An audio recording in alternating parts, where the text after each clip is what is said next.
Hey friends!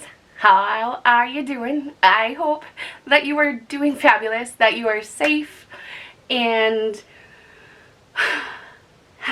okay.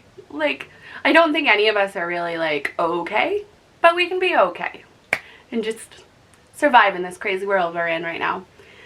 And on that note, I wanted to talk about one of my favorite TV shows and how that can correlate to some books that you could read.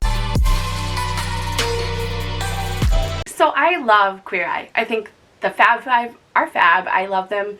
I actually never watched the original show. I think I maybe was old enough for it. Honestly, I don't know. I don't know when it actually aired. Oh, 2003. So I definitely was old enough. But I never watched it. So just not on my radar, I guess. So I don't really have a basis to compare the guys before to the guys now, but I adore the show now. I love just the love in it, the cultural inclusiveness, the really touching, caring about the, what do they call them? The heroes. I love it. From the first episode, I was hooked. I consistently watch it every time the season comes out. I love it. So, in my love of Queer Eye, I decided I wanted to read through each one of the guys' books. Bobby doesn't actually have a book right now. You can get some of he has a lot of design lines and stuff. I really do hope and wish that he will eventually write a memoir, but as of now, he does not have one, but the rest of the guys do. So I started with Jonathan, and honestly, when I saw the commercials, I was like, Jonathan is too much. I'm not gonna love him. And honestly, he's one of my favorites. I feel like he's real and he's himself and he's honest and funny, and then getting to know his backstory was amazing. I cannot imagine growing up. Well, I mean, I grew up in a really small town and I felt like I was different enough, and I'm a heterosexual white female, so definitely not different. Very much looked and acted like my classmates. But I just didn't feel like my personality was ever, I was too big, or, yeah, I kept to myself, and I don't know, just stupid self-consciousness situations. But Jonathan really struggled. I mean, to be bullied, to have huge dreams. He loves figure skating so much. Going through a parent's divorce is never easy. I've been there.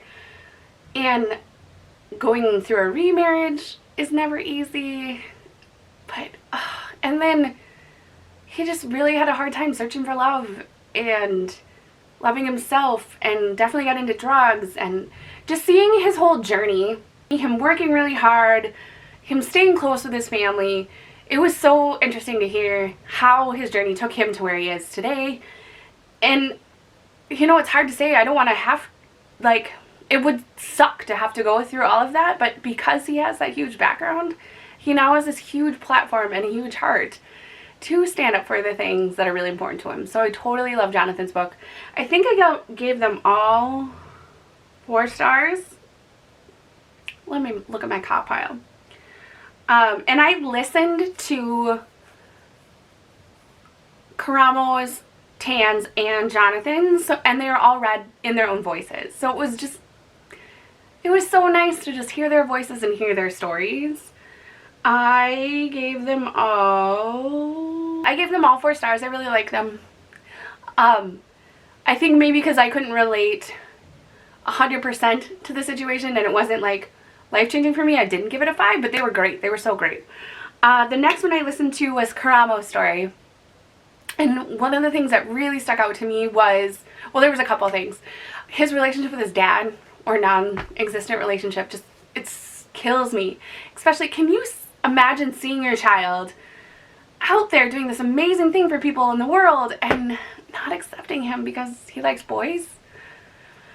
But his heart is amazing. His fatherhood and parenting is amazing. And the other thing I really liked is how he transformed what the cultural opinion of Queer Eye was, and really just stuck to his guns and like, this is what I think the show needs, and I'm gonna be this, and if I'm not right for it because I don't want to go to museums or teach how to dine correctly, he wanted to get to the people, the personalities, the life, the actual changes, the culture of America. And I think that that makes the show amazing. The next one I listened to was Tan's. And, oh, Tan, I didn't know much about him. He does seem kind of shyer, and he kind of gets these little quips in, but you don't necessarily see a lot of who he is. So it was really interesting to hear his background, especially with the clothing design, from where he grew up to him taking all these crazy little jobs and learning the trade to coming to developing this own line of clothing and it blowing up and changing the industry, really. And honestly, it was like made for Mormons that wanted to be more clothed. So just an amazing story. Tan had a lot of opinions, a lot.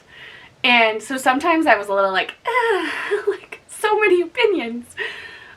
But it is your own memoir, you know, so you get to say what you want to say. I love Tan's relationship with his husband, how much they care and just love each other. And they really are the true people for each other. I think one of my favorite stories in the book is how Tan met his husband. So just very cutesy, love them.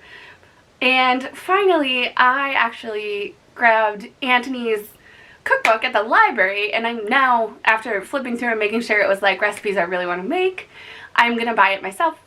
It just ended up with the way the world is, getting stuff in the mail is a little harder right now. But I thought Antoni is just, he is ultimately my favorite. He is so gosh darn cute. I just want to hug him. I want him to make me guacamole. I love Antoni so much. And his cookbook was fun. It got like stories of his childhood and growing up and the food they had. And one of the first recipes I saw that I really wanted to make was like this poutine that looked amazing. And actually, when I find the link, I'll link it down below, but during this whole period, Antoni is actually doing some online cooking tutorials just to give people some ideas of things to make at home and, you know, a little sunshine in their day. So those are the Queer Eye Guys books. I loved them, and I just wanted to share them with you. If you aren't normally a person who likes memoirs, or if you haven't even seen the show, I implore you to try it. It is not what you think it is. You know, there's people around me that still sadly are very judgmental, and when you start explaining the show to them and trying to open their eyes to the things around them, they're like, oh, I didn't realize. You know, like one of the guys I worked with, I was like, you would actually really love the show because of the life-changing, the work that they're doing on the humans and your feelings and your just day-to-day life. Like, it's something he talks about every day, like creating your goals and working towards them and really changing your life. And he just never thought that that's what the show was about.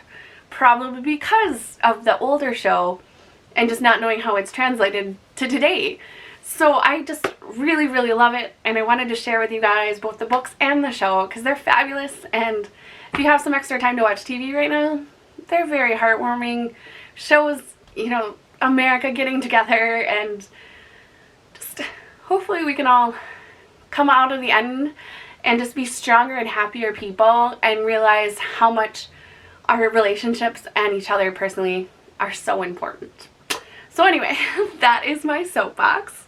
But yes, check those out. And if you like this video, I'd love if you give it a thumbs up. And I would love it if you would stick around and join this little Ravenclaw family, even if you're not a Ravenclaw.